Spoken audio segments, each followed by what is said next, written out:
Okay, my name is Joe Conforti. I'm the host and creator of Boys from Boston, and I'm talking Mike Foley. I think some of you might know him if you watched any of the videos on fire. He's the fire expert behind this channel.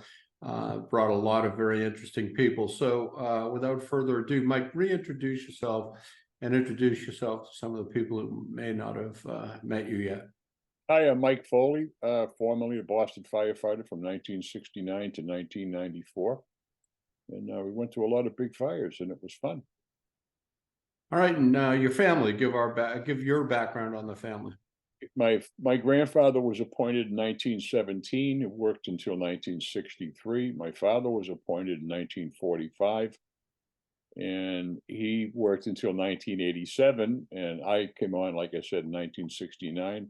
My brother John in 1974, and my son Tim came on in 2011. So that's 4 generations of us.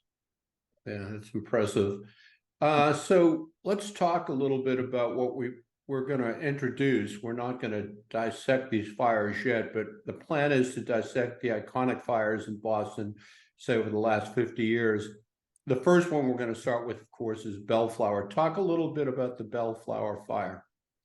Well, it happened in May of 1964, and as of today, it's still the largest fire in Boston that destroyed residential properties. There's other ones that have destroyed mercantile buildings and that sort of thing, but it displaced 300 or 400 people. It burned down 19 three-deckers to the ground, and it damaged another 14 or 15 more. And it was quite a fire. It was a typical May day. It was kind of warm, but it was very windy, and it hadn't rained in Boston in almost a month, and that contributed a lot to the drying out of the buildings, etc., with the sun. And yeah, it was a perfect storm. It's real interesting, and you, ironically, were there to tell that story. I mean, because we have nobody else who's actually at that fire.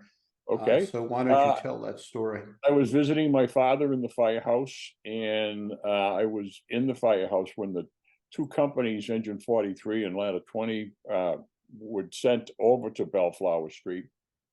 And we ran down to the back of the firehouse, my father and I, and we could see the smoke through the glass, the windows on the back of the firehouse. And I jumped into a car belonging to someone, I still don't know who, and he drove me over there to the fire. And I got there very, very early. I had my father's helmet, my father's dungaree jacket, and I had his shoes too. And the funny thing was, as we were pulling out of the parking lot behind the firehouse, he handed me his shoes through the window. And he said, be careful or whatever. And I looked out, and he had his sock feet. He had taken his work shoes off and given them to me, because I didn't have any boots or anything. And I got there pretty fast. Before the traffic got tied up and everything, because it was still very, very early. And I got there probably a couple of minutes after Ladder 20.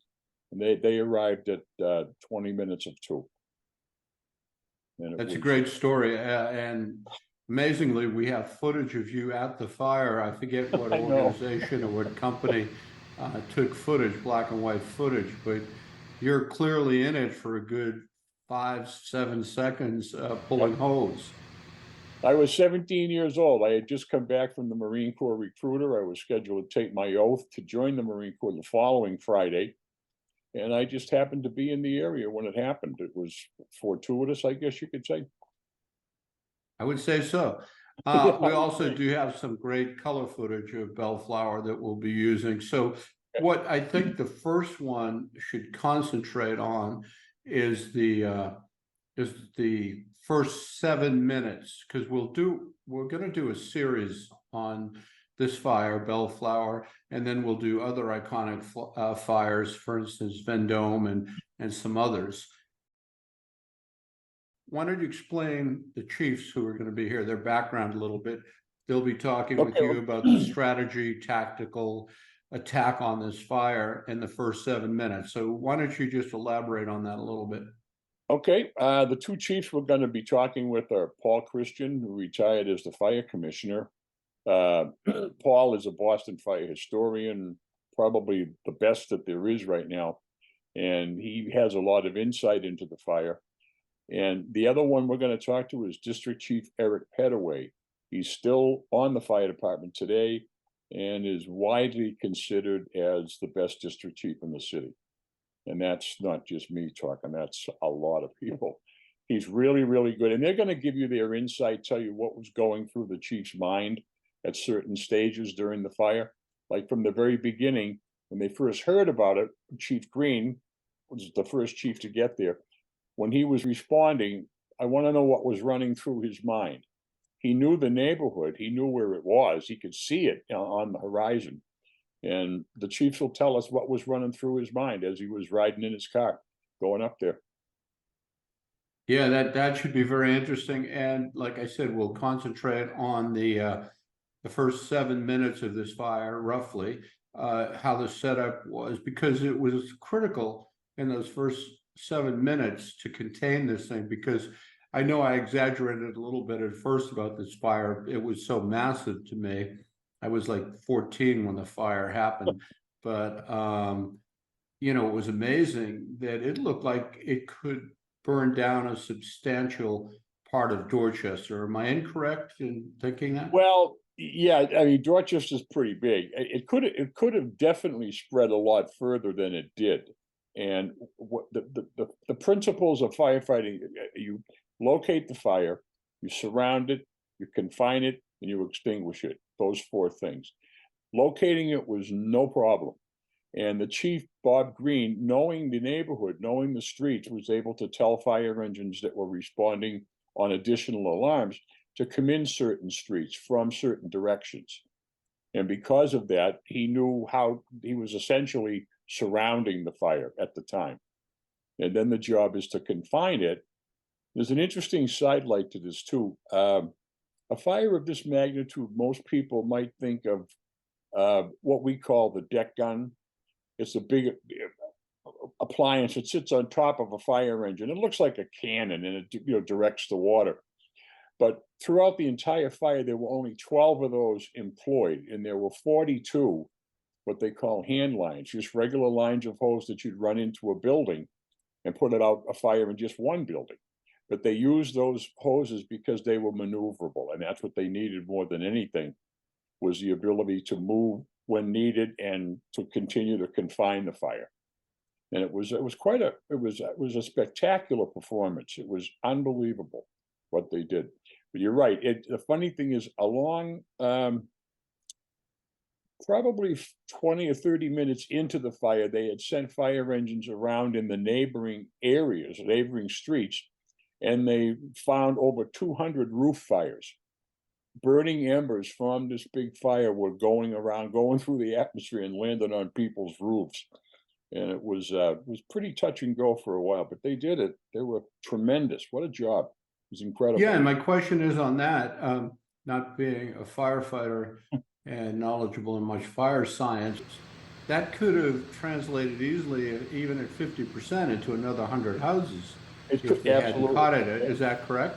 Oh, of course it is. Yeah, and to add a little bit of drama to that, the fire engines that were responding to these reports of embers on the roof weren't necessarily Boston firefighters, because most of Boston's guys were at the big fire, and they had help from surrounding communities: Brookline, Newton, Weymouth, Braintree. So it might have been a lot of the out-of-town guys going around looking for the roof fires, and not really having a clear picture of where they were and where the streets were. So it was touch and go. But I don't know how they did it. I really don't. It was remarkable. It was incredible. And that's why we're going to do this. So, all right. So that's about what we've got planned. We hope to have this out in the next couple of weeks. Okay. We just have to get a schedule together, and this will be the first iconic fire that we actually analyze, and we'll see how it goes. I'm sure there are so many Sparkies out there, so many people interested in fire science, laymen just interested in great fire stories. I can't imagine we won't have a pretty big crowd wanting to see this. Well, I think your idea of bringing the chiefs, the guys that, would actually know what was going on, that was really, is what's gonna make this, I think. Because I was there, yeah, I was just a 17-year-old kid. I had no idea about fireground tactics at all. I was 5 years away from joining the fire department. But the two guys that you'll meet, they're the ones, they'll have the insight. And you'll get a lot, it's kind of like you'd be able to look into their brain and kind of see what they're thinking as you're showing the videos and things in the background. The people watching this will get a really, really good idea what the chiefs were up to and how they managed to do what they did. It really is good. Yeah, and I'm looking forward to this. So I guess that's about it, and All right. I'll talk to you later. All right. Hey, I got a haircut yesterday. They called. They want me back. So I gave them your phone number. You're going back too, right? Gonna take more than a haircut for both of Yeah, us. no kidding. Looks good though. All right. Beautiful. All right, man. Bye. Take care.